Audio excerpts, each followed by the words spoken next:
esteemed guests here, one of whom is a filmmaker on one of the films that you saw tonight. And let's just dive in because we're a little bit, I want to hear what they have to say.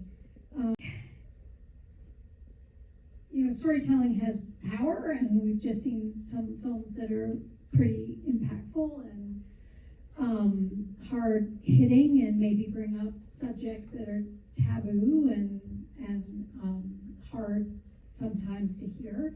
And there's power there, and there are things that will stick with all of us. You are a fellow Trojan, and you made the film that you made, Code Red, with humor and taboo busting and all of the rest. What was the inspiration for you, and what was your why in making that film? First of all, I want to say thank you so much for inviting me, and I'm very excited to be here. And basically the main idea for our film Code Red was that we wanted to make it a conversation in something that we could just say every day, because let's be honest, as girls and women, and we have our periods, and most of the time we don't talk about it because we feel embarrassed, or we're like, oh, we don't want to talk about a pad, or we always like, check me in the back or something. But we were all wanted to have fun with this project, but we also wanted to transmit our message, which was just to not be scared for young girls or anyone that menstruates to be able to have resources or ask for a pad. Were you in that costume? Yes, that was me. I was the vulva. That was like a whole other, it wasn't just talking about it. Oh yes, definitely.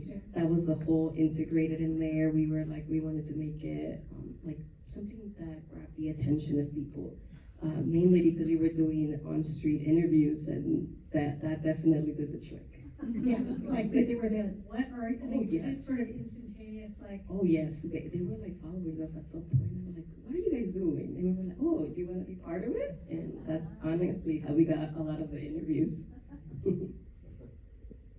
Yeah, and I will ask at the way other end, you are a Jack, a trans advocate and sexual wellness educator, and also work with We Testify. We just saw Renee from We Testify in the last film.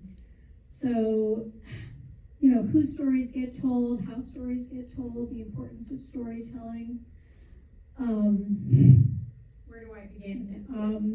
How do you approach your work as a storyteller? I feel, oh wait, I have to turn this on. Better, there we go. There's a lot of lack of representation of transgender and non-conforming people in these conversations, as we saw. Sometimes we get a slide or a footnote, but that's about it. Cisgender people are severely ill-equipped to talk about the trans experience. And so that's why it's so important to invite us into the room. Thank you, by the way. That's nice. So I approach my work with transparency. It became pretty clear to me that as a trans person of color who had an abortion, I became the taboo subject. So when I started talking about my abortion, I had so many people approach me, email me, DM me saying, thank you so much for your candor. Thank you so much for being visible. I didn't know that there was anybody else out here who's experienced this who isn't a cisgender woman. So it became very clear to me that I was going to have to keep talking about my abortion. So I am so proud to do the work I do. That is my why. The lack of representation is my why. It becomes healing for me because it heals other people.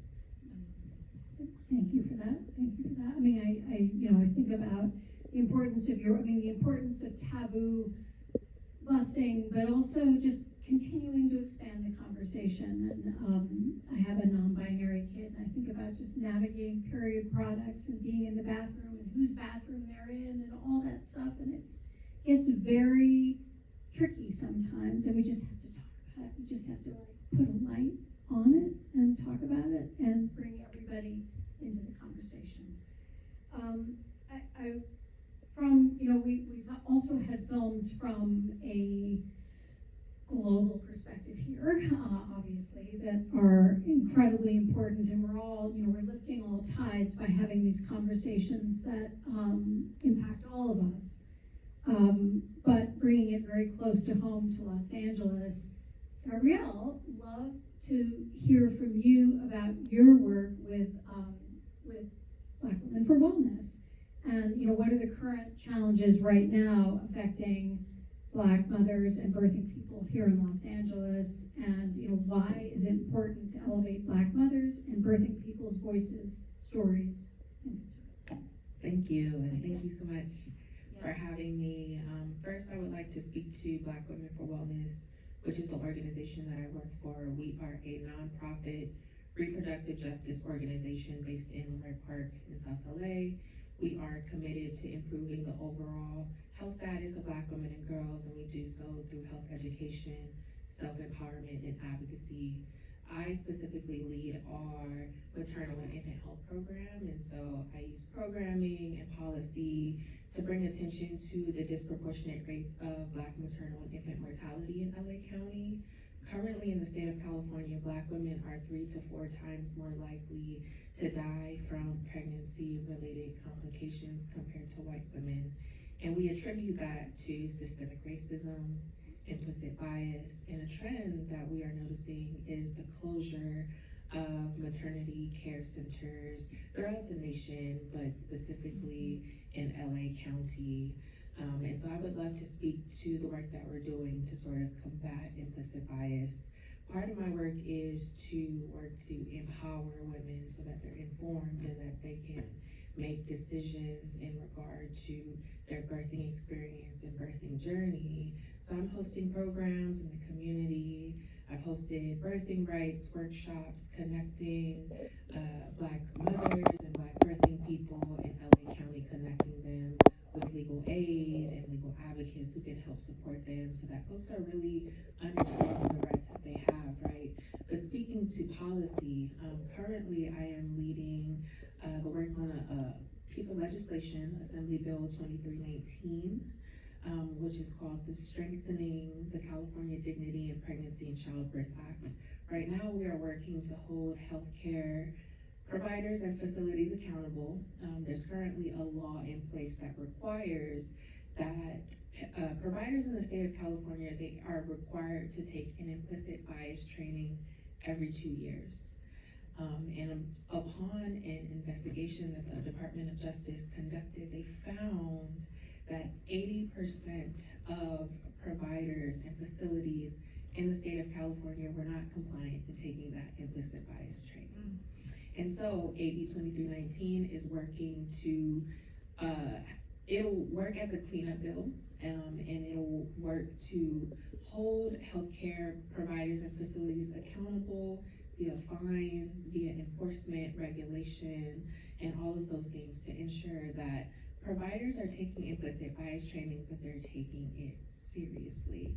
And quickly, I want to touch on maternity care center closures. We're also working on a piece of legislation, AB 1895. As I mentioned, we are seeing this trend of the closure of maternity care centers. Most recently, Sentinel Hospital in Inglewood removed their maternity care services in October of last year. This is due to a Black woman dying during childbirth, which then prompted a federal investigation. They were found to be negligent and fined, and opposed to, working to improve the services that they offered to community members, right? Instead of offering training and intensive structure for their maternity, labor and delivery department, they just decided that they were tired of it and they were gonna remove their services for the community.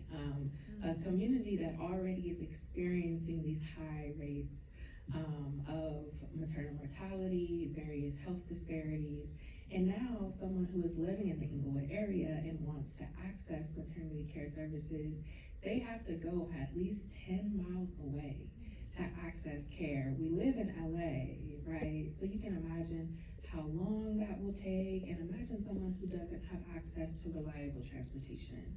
A pregnant woman, has to get on the bus to access care in LA. And so really we're working on the programming side so that folks are aware of these barriers and the data around these health disparities, but we're also working on the policy side as well to ensure that laws are in place that ultimately support Black mothers, birthing people, and Black families throughout the state. Thank you. Yes, thank you for your work.